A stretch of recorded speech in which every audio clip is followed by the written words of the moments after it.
आज की हमारी सच्ची कहानी की जो शुरुआत होती है वो उत्तर प्रदेश के महोबा जिले की है, जहां पर एक देवेंद्र कुमार नाम का एक सीआरपीएफ जवान अपने माता पिता के साथ रहा करता था। साल 2023 में देवेंद्र कुमार की शादी एक किरण नाम की लड़की से हो जाती है। इन दोनों का रिश्ता एक महीने तक तो ठीक ठाक चलता है, लेकिन एक महीने के बाद इन दोनों का जो रिश्ते में दरार पैदा हो जाती है, दोनों में विवाद उत्पन्न हो जाता है। किरण जो होती है वो अपने ससुराल वालों पर आरोप लगा दी थी कि वो उसे दहेज के लिए प्रताड़ित कर रहे हैं, लेकिन इसका पति देवेंद्र कुमार इस बात को मानता नहीं था और वो यही कहता था कि किरण इंस्टाग्राम पर रील्स बनाती है। इंस्टाग्राम पर रील्स बनाने का मतलब है कि ये सब हमें पसंद नहीं है, मेरे माता पिता को पसंद नहीं है, जिस वजह से हम उसे डांटते हैं ताकि वो रील ना बनाए। लेकिन किरण यही कहती थी कि वो उसे दहेज के लिए प्रताड़ित कर रहे हैं। कुछ दिनों तक तो ठीक ठाक चलता है, लेकिन मामला इतना ठीक नहीं होता है, विवाद उत्पन्न हो जाता है कि जो किरण होती है वो अपने माँ के घर पर जाकर रहने लगती है। जब माँ के घर पर रहने लगती है तो 10 नवंबर 2024 को वो अपने ससुराल वालों और अपने पति के ऊपर मुकदमा दर्ज कर देती है। अब मुकदमा चलने लगता है। पहले तो ये जो मुकदमा होता है वो कोई और दरोगा हैंडल कर रहे थे, उसकी तहकीकात कर रहे थे, लेकिन बाद में ये एक नौजवान अंकित कुमार सब इंस्पेक्टर को सौंप दिया जाता है। 2023 में अंकित कुमार की ज्वाइनिंग हुई थी। दोस्तों, अंकित कुमार इस केस को हैंडल करने लगता है और किरण से पूछताछ के बहाने उससे मिलने के लिए उसके घर पर जाया करता था। धीरे धीरे ये मुलाकात दोस्ती में बदल जाती है और दोस्ती से प्यार में आ जाती है। उसके बाद आए दिन इन दोनों के बीच में अनैतिक रिश्ते भी हो जाते हैं।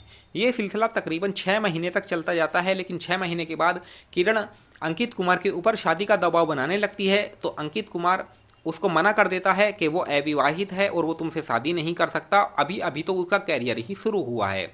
लेकिन किरण उसको धमकी देती है कि अगर तुमने शादी नहीं की तो वो तुम्हें रेप के केस में फंसा देगी, फिर तुम्हारी नौकरी भी चली जाएगी और साथ में तुम्हारी इज्जत भी चली जाएगी।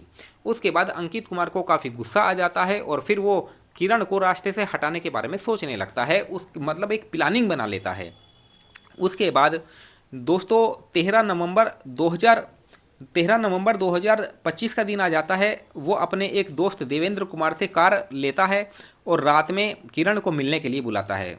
किरण रात में अपने माता पिता को बिना बताए उसके पास आ जाती है, उसकी गाड़ी में बैठ जाती है, फिर दोनों एक सुमसाम जगह पर चले जाते हैं। दोस्तों, किरण जैसे ही गाड़ी में से बाहर निकलती है तो अंकित अपनी गाड़ी की डिग्गी में से एक रोड निकालता है और ताबड़तोड़ तरीके से उसके सर पर वार कर देता है।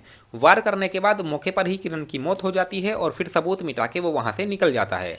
उसके बाद अगले दिन 14 नवंबर 2025 को सुबह सुबह जब लोग वहाँ पर पहुँचते हैं तो वहाँ पर कुछ खून के धब्बे वगैरह मिलते हैं और एक महिला की लाश मिलती है।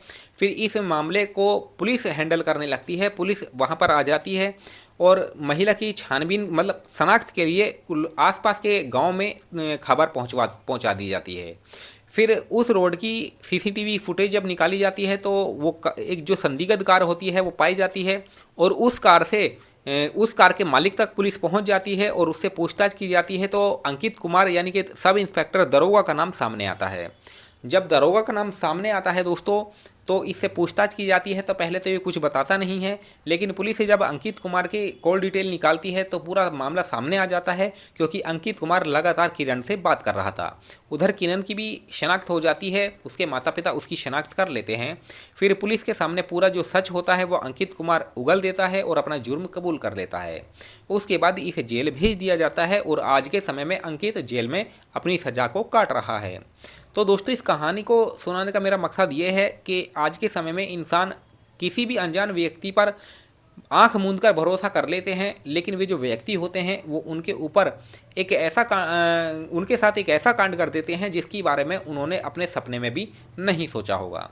बाकी दोस्तों, इसमें किसकी गलती थी आप हमें ज़रूर बताइएगा। चलिए मिलते हैं फिर किसी और वीडियो में, तब तक धन्यवाद।